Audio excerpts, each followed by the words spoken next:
This week we read the Torah portion of Noach, the famous story of Noah and his ark. And everyone knows the story. You find it in cultures around the world where the people of the world were evil and God came to Noah and said, build an ark and I'm going to wipe everyone out. And that's exactly what happens. Noah and the animals are saved. But there's another story that's told later on in this Torah portion, which is just as fascinating, but is not quite as famous. And that's the story of Migdal Bavel, Tower of Babel. And as the story goes, people were made aware of the existence of God, certainly after the flood. And they decided that they were going to build a tower. They were going to climb on top of the tower and fight God and defeat God. Sure enough, God realizes what's going on, sees what's going on, changes all of their languages and spreads them around the world, and that's the end of that supposed threat. Now there's one strange point here in the story, which I found strange. And that is that in the midst of all this, these people coming together to attack God, it uses the word achdus, unity, oneness, coming together. Now I have always been told, and I'm sure you've heard the same thing, that if only we had unity, if only we could come together, then everything would be great. The only thing missing is achdus, is unity. Well, here you have unity. They all came together, and it was a total, utter disaster. They wound up rebelling against God. How is this possible? I thought unity is supposed to be a positive thing. Why does it turn out to be such a bad thing? Now, I was in the summer. My wife runs a camp named Camp Dina, a wonderful girls' camp. And a lot of times on the weekends, I catch up on my reading from the year, and I read all kinds of interesting, eclectic books. And that summer, I ordered 2 books. And my son joked with me after ordering these books on Amazon.com that I was certainly placed on a watch list by the NSA. What were the 2 books? I ordered Mein Kampf by Adolf Hitler and the Communist Manifesto by Karl Marx. Why did I want to read these books? Because no 2 books in world history have been responsible for the deaths of more people.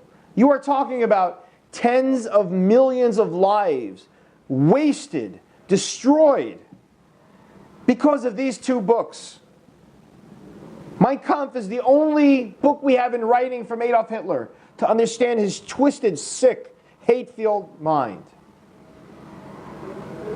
And for Karl Marx, this was the writing of the architecture that was the Soviet Union, of which Stalin destroyed so many people. And what I realized, even though they were 2 different books, I realized they had the same theme running through them. When you read the Communist Manifesto, you feel like you're being yelled at. When you read Mein Kampf, you're being drawn in. You know, I wanted to like the Jews. I wanted to have sympathy, but then I got to understand that what they were like. It's, you know, it's different approaches, but the same thing. And you know what that is? They're written in words dripping with hate. They're written from a perspective of hate. Now, people can come together through hate. You can have unity and achdus through hate. But guess what? Doesn't last. It can't last. And as a result, it ends in total disaster. 2 books destroy tens of millions of lives because they tried to create unity through hate. And this is exactly what the Tower of Babel. Yes, they were unified. Yes, they came together. But it was about hating God. It wasn't about loving each other. And so therefore, Avraham, the first Jew, comes on the scene and he sees this disaster. And he sees what a movement of hate looks like.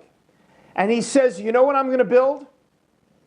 I'm going to build a movement of love.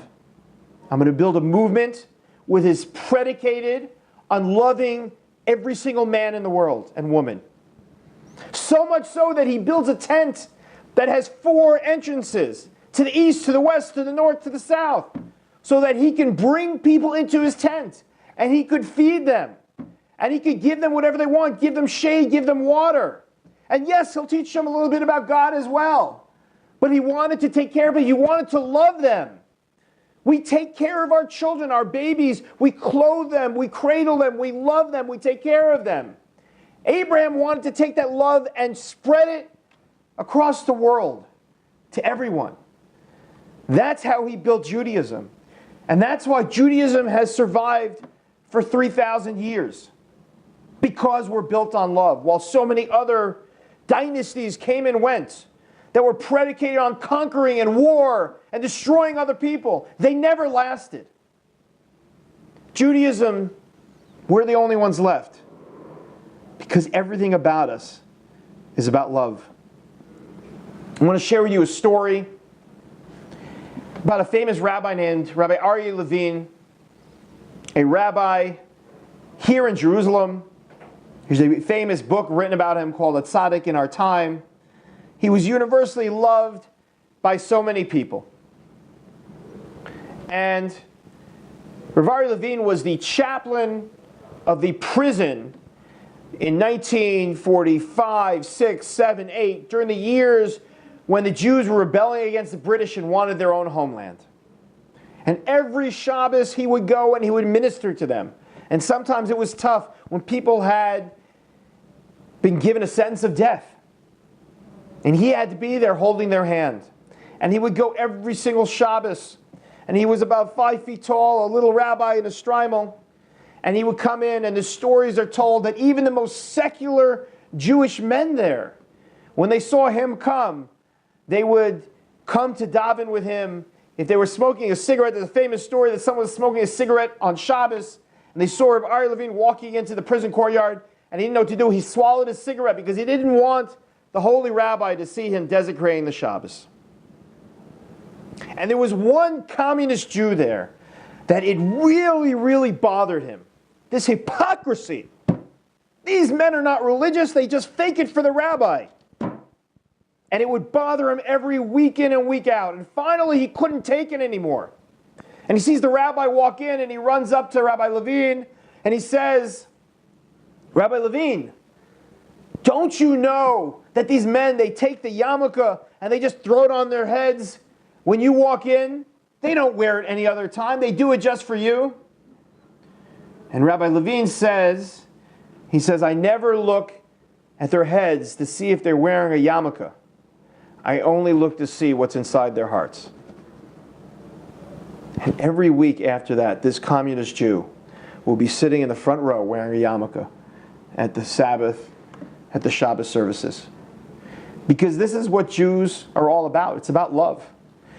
We have to love people from the depths of our hearts. It's what keeps us together. It's what builds us. It's what grows us. Frankly, at Aish HaTorah, it's what's built us for 40 years. People walking off the street, and we'll give them a hug. We'll give them love. We'll welcome them in. We'll give them a drink. Because 3,000 years later, we're still doing what Abraham started. Because that legacy, not doing it the way of Migdal Bavel, of the Tower of Babel, not doing it the way of the Russians or the Germans that had created societies of hate. Judaism is a society of love. And we have to love each other, we have to love the Almighty, and we have to take care of each other.